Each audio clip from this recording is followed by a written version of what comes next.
Welcome back, everyone. You may be experiencing some slowness with your iPhone, and I'll go ahead and explain to you a couple ways in which I go ahead and speed up my iPhone if it's ever extremely slow. Now, this is an iPhone 12, so this phone is going to be fast no matter what.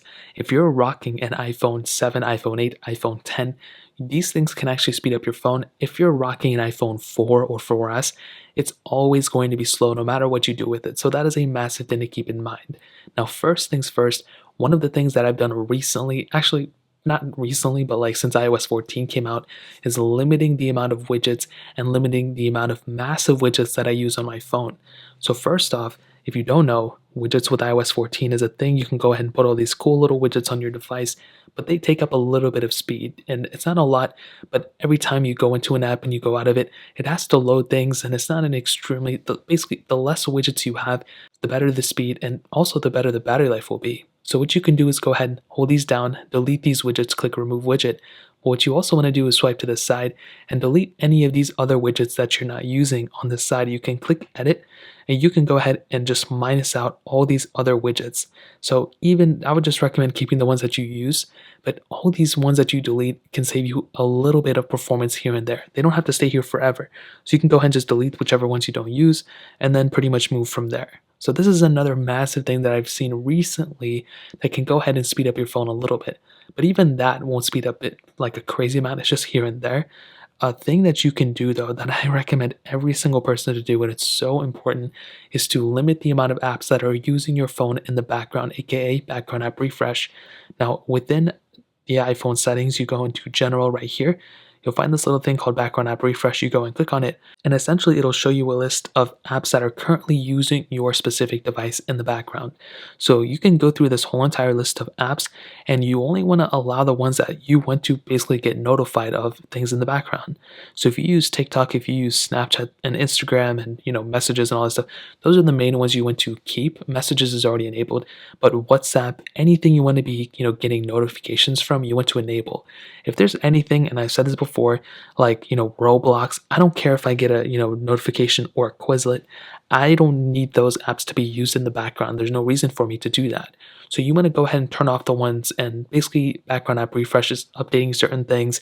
If somebody texts you, you get a notification from it.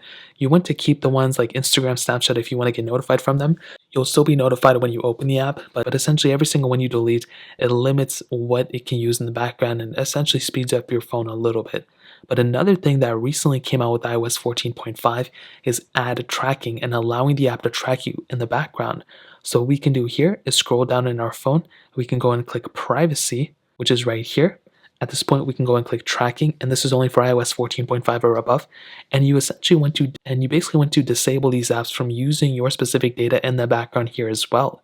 So this is another massive thing you can do. Again, it's not perfect, but it gets the job done, and it'll go ahead and make your phone a little bit more faster here too by just disabling these apps, because it won't be sending that data off to that specific app provider. It'll just keep it on your phone, which is really cool. And finally, another thing I would recommend doing is essentially keeping your phone charged. As you can see, I'm at 10%.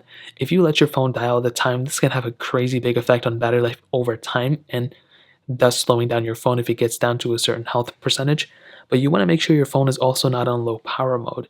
If your phone is on low power mode and it looks like this, then it's going to slow down your phone anyway. And I've done some videos talking about this, but it does have a toll on your speed. So I would recommend making sure that your phone is not on low power mode. That is another pretty big thing you can do. And the final thing is simply just rebooting your phone. You will not understand how many times I've just rebooted my phone and it actually fixed all the problems I had with it.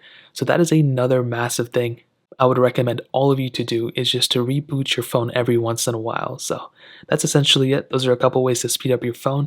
If you guys have any other questions or anything like that, let me know in the comment section below. Hit the like button, that would mean so much, but definitely hit that subscribe button. Every single subscriber that we get really does count. So it means so much if you guys could hit that.